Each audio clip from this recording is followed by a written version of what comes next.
RJD उम्मीदवार अवध बिहारी चौधरी के कार्यालय का उद्घाटन होना है और आप देख सकते हैं रात का समय है, कैसे गाजे बाजे के साथ यहाँ पे तमाम जो कार्यकर्ता हैं वो भी हैं और ढोल ताशे गाजे बाजे के साथ अवध बिहारी चौधरी के स्वागत में आप देख सकते हैं यहाँ पे आरजेडी का सामने ये कार्यालय है और यहाँ इसका उद्घाटन होगा।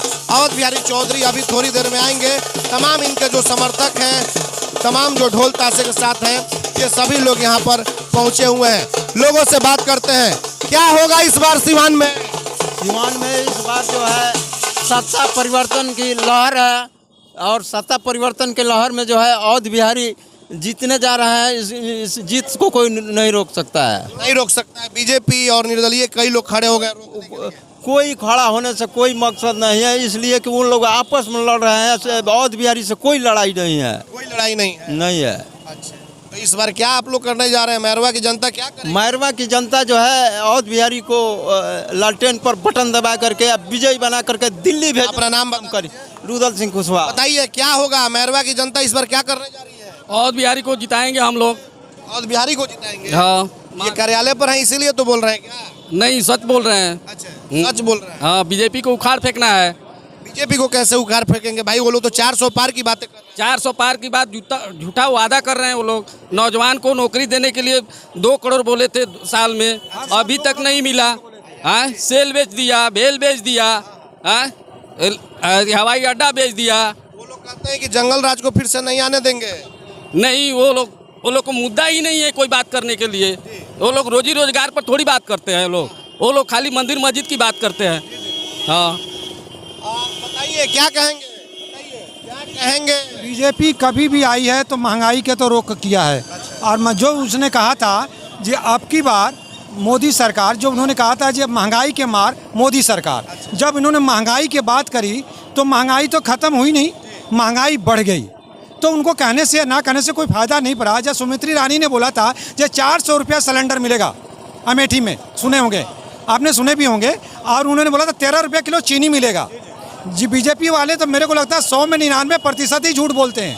और उन्होंने कह करके भी अभी 1200 रुपया सिलेंडर था, एक बोल रहे हैं भाई बिजली फ्री देंगे। हाँ, सुनिए, अब उन्होंने बोला बिजली फ्री देते, आपका टैक्स जो देते हैं पहले वही खाते थे और जनता का पैसा जनता में ही दिया जाता है। बिजली भी है दिल्ली में बिजली भी है, पानी भी है, मेडिकल भी है, स्कूल भी है, सारे ही सुविधा बहुत अच्छा सुविधा है। बाकी आप देखेंगे ये लोग क्या कहते हैं, जो बीजेपी वाले चाहते हैं तानाशाही वाली बात करते हैं, जिसको जो करता है जीतने का बारी नाम बता दें, डालते हैं। अपना नाम बताते हैं, अपना रामानंद सिंह कुशवाहा। बताइए क्या कहेंगे? मैरवा का क्या चल रहा है माहौल? आप लोग पगड़ी बांधे हुए हैं, क्या चल रहा है? पगड़ी का लाज बचेगा? इसको रोकने वाला कोई दल के कोई कैंडिडेट नहीं है। हमारे दल के नेता श्री माननीय अवध बिहारी चौधरी निष्पक्ष आदमी है और स्वतंत्र आदमी है। वो हर जाति को लेकर के चलने वाले व्यक्ति हैं, बेदाग आदमी हैं। उनके जैसा हम लोग के बीच सीवान जिला में कभी कोई प्रत्याशी नहीं आया था। लेकिन मोदी जी की बात हो रही है कि भाई मोदी आएंगे और इस तरह हाथ हिलाएंगे, भाई और बहनों बोलेंगे, काम खत्म हो जाएगा सभी लोगों का। मोदी जी देखिए, मोदी जी केवल माइक में घोषणा करते हैं। मोदी जी ने जो पुराने वादे करके गए 10 साल के वादे कर गए, वो वादे एक भी पूरा नहीं हुए। नौजवानों को 2 करोड़ नौकरी देने के लिए बोले थे, डिजिटल इंडिया बनाने के लिए बोले थे, स्मार्ट सिटी बनाने के लिए बोले थे। कहाँ उनका स्मार्ट सिटी है, कहाँ उनका डिजिटल इंडिया है? हर किसानों को कर्ज माफ करने के लिए बोले थे, कहाँ किसी किसान को, गरीब किसान को कर्ज माफ हुआ तो अंडानी और अंबानी का माफ हुआ और किसी गरीब और किसी आम जनता गरीब की कोई कर्ज माफ नहीं हुआ। क्या नाम है आपका? मेरा नाम रामरूप यादव है। चलिए, क्या कर रहे थे आप? युवा है, क्या कुछ चल रहा है भाई? कहा लोग कह रहे हैं कि युवा भी इस बार है मोदी जी के साथ देश के भविष्य। देश में जितना बेरोजगारी बढ़ गया है, सारा युवा रोड पर घूम रहा है और मोदी जी केवल जुमलाबाजी कर रहे हैं, भाषण आके दे रहे हैं, रोड शो कर रहे हैं। प्रधानमंत्री ऐसे रोड शो करता है किसी राज्य में? ये तो एकदम मतलब सारा रोड शो करने का मतलब आप उसके मायने क्या निकालते हैं? हम लोग निकालते हैं कि लोग हतोत्साहित हैं, लोग एकदम हार चुके हैं, लोग चुनाव हार चुके हैं लोग। और हम लोग एकदम पूर्ण बहुमत से सरकार बनाने जा रहे हैं। आरजेडी और महागठबंधन इंडिया की सरकार बनने जा रही है पूरे देश में, और पूरे देश के नौजवान एक साथ बेरोजगारी और नौकरी के, मतलब कि चुनाव में बेरोजगारी मुद्दा बनेगा। हाँ, बेरोजगारी। अपना नाम बता दीजिए। कौशल नारायण हमारा नाम हुआ। कहाँ के रहने वाले? मैरवा के निवासी। आइए थोड़ा सा कुछ और लोग हैं उनसे बात कर लेते हैं। बताइए भाई, लाल गमछा पहने हुए एकदम माले का, क्या कहेंगे? क्या माले किस तरीके से इस बार मदद कर रहा है? देखिए, इस बार जो है माले एक संगठन की पार्टी है और माले का झंडा लाल है और लाल झंडा का मतलब बजरंग बली आपके साथ है। और ये हनुमान की जो टोली है, निश्चित आपके साथ बजरंग बली है, उधर राम जी हैं, कह रहे हैं कि जो राम को लाए हम उनको लेकर आएंगे। तो निश्चित इस बार सिवान में बेड़ा पार होगा और बिहारी जी हमारे चुनाव जीतेंगे। और जो आज जो है, हम अभी आपके बातों से सुन रहे थे कि उनका तो काम जो है मंदिर मस्जिद, ये सारे एजेंडा उनका ख़त्म है, ये अब काम आने वाला नहीं है। अब अंतिम में जो बोला जाता है जय श्री राम, उस पोजीशन में ही जय श्री राम रहेगा। अब आज जो परिस्थिति है पूरे देश का, आज हम लोग जो है एक संविधान बचाने की लड़ाई है, एक तरफ संविधान ख़त्म करने की बात है। इसलिए आज जितने देश में भाजपा की ढोंग है, सारे लोग इन ढोंगियों को पहचान लिए हैं। इनकी कोई भी दावा काम करने वाला नहीं है। इस बार निश्चित देश में बदलाव होगा, सिवान में भी बदलाव होगा। देखिए, आप सिवान में कैंपेन कर रहे हैं, हम ओरिजिनल भगवा हैं, कोई कह रहा है कि हम ओरिजिनल भगवा हैं। लड़ाई उधर है, लड़ाई छिड़ गई है एकदम आपस में, असली नकली की लड़ाई चल। लाल और हरा झंडा जो है दिल्ली जाने की तैयारी में है। एकदम एक साफ दिख रहा है कि सिवान दिल्ली जाएगा। यहाँ कहीं लड़ाई नहीं है, वो लोग आपस में लड़ रहे हैं, उनके आपस में फूट है, टूट है, लेकिन इधर एकता है। संगठन की पार्टी माले है, कांग्रेस है, सीपीएम है, सीपीआई है, वीआईपी है। इसलिए सिवान का रथ सिवान जाएगा, दिल्ली जाएगा और संविधान से लड़ेंगे किससे आप? क्या निर्दलीय से लड़ेंगे या फिर किसी दल से लड़ेंगे? आपसे तो हमने कहा कोई लड़ाई नहीं है, कोई लड़ाई ही तो लड़ाई है, भागवा लोग अपने में ही लड़ रहे हैं कि हम ओरिजिनल भागवा। आपसे कह दिए तो भागवा जो लड़ाई है अब ख़त्म है। यहाँ जो है आरजेडी के हमारे माननीय प्रत्याशी अवध बिहारी चौधरी जी चुनाव जीतेंगे, निश्चित इस बार दिल्ली जाएंगे और यहाँ जो है मान सम्मान और सबके हक और अधिकार की बात दिल्ली संसद में उठाएंगे, यही बात है। और बताइए क्या कहेंगे आप? क्या कहेंगे, अवध बिहारी जीत रहे हैं, सभी लोग वोट देंगे। यहाँ पर लड़ाई बोले हैं हमारे साथी की भागवा की लड़ाई है, वो भागवा लड़ रहे हैं और लाल झंडा मिलकर दिल्ली चला जाएगा।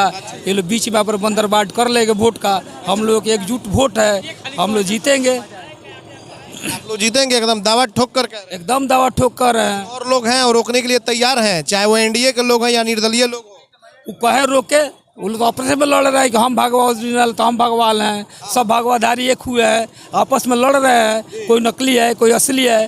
अब तो असली नकली की लड़ाई हो रहा है, जनता की लड़ाई वो कहाँ लड़ रहे हैं? असली नकली की लड़ाई हो रही है। हाँ, रोजगार की लड़ाई, रोजगार के लिए नहीं लड़ रहे हैं, जनता की सेवा के लिए नहीं लड़ रहे हैं।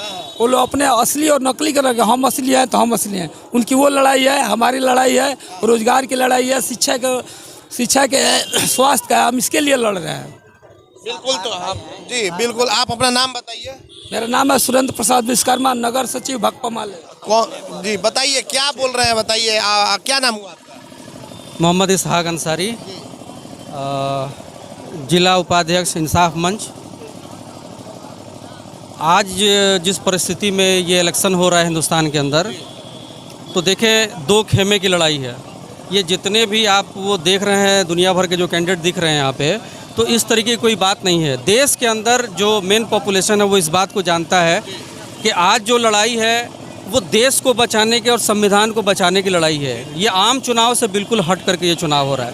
पहले के ज़माने में ये होता था कि कोई भी आया चुनाव लड़ा, उसके अपने लोगों का अगर रुझान हुआ तो वो जीतता। आज वो बात नहीं है, क्योंकि देश उस मुहाने पे जाके खड़ा है कि या तो आप देश को बचा लेंगे या फिर देश टूटने के कगार पे या बर्बाद होने के कगार पे है। आप आज देखेंगे तो हर इंसान इतना ज़्यादा परेशान हाल है कि वो अपने बच्चों के भविष्य को लेकर के चिंता में है। आप देख लें कि किसी भी परिवार के अंदर अगर आप शिक्षा की बात करें तो आज लोगों के हाथ से बहुत दूर चला गया है शिक्षा। आप अपने बच्चों को मैट्रिकुलेशन के बाद अगर पढ़ाना है, ये आज आए हुए थे असम के सीएम हेमंत विश्व शर्मा, और उनका कहना था कि जिस तरीके से उन्होंने मंच से खुलेआम मुस्लिमों को लेकर के कई बातों को बताया। उन्होंने कहा कि मैंने 700 मदरसे को वहाँ पे बंद करवा दिया असम में। उन्होंने यह भी कहा कि लालू यादव अल्पसंख्यक समाज के लिए आरक्षण की मांग कर रहे हैं तो उन्हें पाकिस्तान जाना पड़ेगा आरक्षण देने के लिए।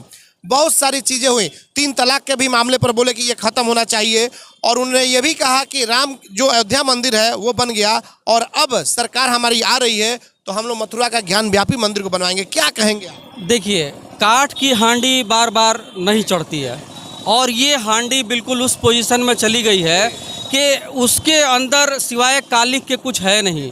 इन्होंने 2 बार इलेक्शन जीता है इन्हीं मुद्दों पे, यानी हिंदू मुसलमान, इंडिया पाकिस्तान के नाम पे। देखिए, ये जब आप लोकसभा की बात करते हैं तो ये पब्लिक को ये बात सोचना चाहिए कि विश्व शर्मा आकर के यहाँ हिंदू मुसलमान, इंडिया पाकिस्तान की बात करते हैं। हमारा तो चुनाव उसके हिसाब से होना चाहिए कि विश्व के अंदर हमारा देश किस नंबर पे है। आज हम भुखमरी में सबसे ऊपरी कतार में है, जहाँ हम अपने बच्चों को 2 वक्त की रोटी नहीं खिला पा रहे हैं। तो मुद्दा तो ये होना चाहिए।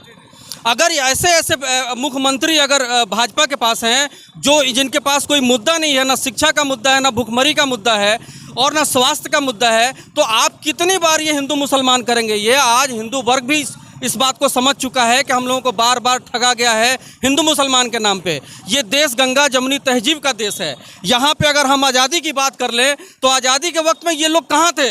अगर आज़ादी देश को मिला तो उसमें हिंदू मुसलमान का पूरा हक हिस्सा है। लेकिन इनके आने के बाद जब ये सरकार में आए हैं तो उन्होंने एक खाई, चूँकि इनको क्या है, सत्ता चाहिए। ये सत्ता के लोभी लोग हैं। और आप देख लें कि सत्ता में आने के बाद जो भी लुभावना इन्होंने नारा दिया है, ठीक है, आप एक तरफ हिंदू मुसलमान की बात करते हैं तो फिर देश के अंदर जो ये इतना घोटाले हुए हैं और देश के पूरे सिस्टम को आपने बर्बाद किया है। हमारे एक एक इंसान के ऊपर, एक एक आदमी के ऊपर 1.5 लाख का कर्ज आपने दिया है। हमने पूरा टैक्स आपको दिया, उसके बाद भी आप विश्व के स्तर पे आप जाके देखेंगे तो देश का एक बच्चा जो पैदा हो रहा है। 3 बार हिना साहब चुनाव लड़ी और उस समय तक जो देखा गया MY समीकरण बिल्कुल दिखाई देता था। इस बार आपको क्या लग रहा है? हिना साहब आपके दल से नहीं है, मतलब कि महागठबंधन से नहीं है, निर्दलीय लड़ रही हैं, तो कहीं ना कहीं क्या लग रहा है कि ये बिखरा होता नजर आ रहा है जो MY का समीकरण है महागठबंधन के साथ? क्या स्थिति है? देखिए, ये सिर्फ एक विडंबना सी बात है। चूँकि मान लीजिए कि हमने आपको पहले भी बताया है कि ये इलेक्शन वो इलेक्शन नहीं है जो पहले जिस चश्मे से हम लोग देखते थे। आज चाहे वो हिंदू हो या मुसलमान इस बात को जान चुका है कि 2 खेमा है, एक खेमा एनडीए और एक खेमा इंडिया गठबंधन का है। तो अब इन दोनों के बीच में लड़ाई है। तो हमारी जो भी मेन पॉपुलेशन है, ठीक है, उनके साथ हो सकता है कि कुछ लोग हों, लेकिन जो मेन पॉपुलेशन है वो इंडिया गठबंधन के साथ इसलिए है कि हमको दिल्ली के अंदर सरकार उनकी बनानी है जो लोग देश को आगे लेके जाएंगे। ये एक आदमी के या 2 आदमी के जाने से इलेक्शन जीतना नहीं है। तो यहाँ जो हमारा मेन पॉपुलेशन है वो इंडिया गठबंधन के साथ है। ये सिर्फ हमारे सिवान जिले की बात नहीं है, पूरे बिहार की बात है और पूरे हिंदुस्तान की बात है। हम लोग तो इस बात को आवाम के बीच में ले जा करके बोल रहे हैं कि अगर आपको देश को बचाना है, संविधान को बचाना है, या इज्जत के साथ अगर इस देश के अंदर किसी को भी, चाहे वो हिंदू हो या मुसलमान, चूंकि हिंदू भी ठगा गया है और मुसलमान भी ठगा गया है, तो हिंदू और मुसलमान को अपने इज्जत वकार के साथ इस देश में रहना है तो इंडिया गठबंधन को दिल्ली के सीट पे बैठाना पड़ेगा। लोकसभा के अंदर हमारे पूरे के पूरे सांसदों को जिता करके भेजना पड़ेगा। तभी हिंदू और मुसलमान यहाँ भाईचारगी के साथ और इज्जत वकार के साथ रहेंगे और तभी आने वाले वक्त में हम अपने बच्चों का भविष्य, उज्जवल भविष्य बना सकते हैं। हम ये सोच लें कि एक तरफ हमको आने वाले दिन में ये सोचना है कि हम अपने बच्चों को भूखा सुलाएंगे या अपने बच्चों को 2 वक्त की रोटी खिला के सुलाएंगे। अगर हम 2 वक्त की रोटी बच्चों को खिला के सुलाना चाहते हैं तो इंडिया गठबंधन को हमको वोट दे करके जिताना है और देश के अंदर ले आना। राष्ट्रीय मुद्दे पर चुनाव होगा और ये सब ड्रामा नौटंकी नहीं चलेगा। हिंदू मुस्लिम मंदिर मस्जिद ये सब नहीं चलेगा। काम चाहिए, शिक्षा चाहिए, रोजगार चाहिए और भ्रष्टाचार समाप्त होना चाहिए। बिल्कुल, देखें, हर वर्ग के अंदर आप जाके देखेंगे कुछ लोग अंधभक्त होते हैं, तो उनकी बात छोड़ दीजिए। ये बिल्कुल छोटा सा एक टुकड़ा है जो किसी के तरफ भी जा करके और वाहवाही लेने के लिए सारी बातें करते हैं, लेकिन मुद्दे पे ही आज इलेक्शन होगा। आज हमारा युवा वर्ग जितना ठगा गया है, आप देख रहे हैं कि कहीं पे भी कोई भी अगर पेपर हो रहा है तो उसको पेपर लीक हो जा रहा है। यानी एक अजीब सा विडंबना है कि कोई भी चीज़ आप देखें सरकारी नौकरियां खत्म कर दी गई हैं। हमारे युवा जो हर साल 4 लाख 5 लाख पढ़ के निकल रहे, कहाँ जाएंगे? ये सब रोड पे आ चुके हैं, इनको बात समझ में आ गई है। हम आपसे बात करेंगे। आपको कई लोगों से हमारी बातचीत हुई है। लोगों का सीधे तौर पे कहना है कि महागठबंधन ही सिवान से इस बार बाजी मारेगा और अवध बिहारी चौधरी जो आरजेडी के उम्मीदवार है वही इस बार सिवान से एमपी बनकर के संसद में जाने का काम करेंगे। लेकिन आने वाले 25 तारीख को अब देखना होगा कि जनता का मूड और मिजाज क्या होता है और 4 जून को जो फैसला होगा, जो परिणाम आएंगे, तभी साफ क्लियर पता चलेगा कि सिवान का एमपी कौन होता है। हमारे सहयोगी आशीष कुमार गोलू के साथ चंदन कुमार, ATN लाइव, मैरवा, सिवान।